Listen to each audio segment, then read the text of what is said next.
கீரை பாத்தியும் குதிரையும். ஒரே பாடலில் இரண்டு பொருள் தோன்றும்படி பாடப்படுவது இரட்டொரமொழிதல்.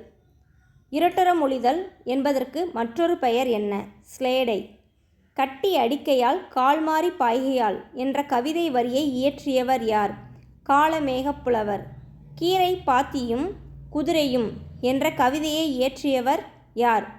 காளமேகப்புலவர். வன்கீரை என்பதன் பொருள் வளமான கீரை. முட்டப்போய் என்பதன் பொருள் முழுதாக சென்று. பரி என்பதன் பொருள் குதிரை. கால் என்பதன் பொருள் வாய்க்கால், குதிரையின் கால்.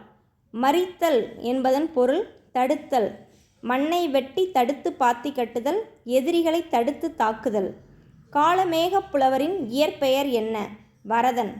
மேகம் மழை பொழிவது போல கவிதைகள் விரைந்து பாடியதால் வரதன் எவ்வாறு அழைக்கப்பட்டார்? காளமேகப்புலவர். காளமேகப்புலவர் எழுதிய நூல்கள் யாவை? திருவானைக்கா உலா, சரஸ்வதி மாலை, பரபிரம்ம விளக்கம், சித்திர மடல். காளமேகப்புலவரின் தனிப்பாடல் எந்த நூலில் இடம்பெற்றுள்ளது? தனிப்பாடல் திரட்டு. கீரை பாத்தியும் குதிரையும் காளமேகப்புலவரின் எந்த நூலில் இடம்பெற்றுள்ளது? தனிப்பாடல் திரட்டு.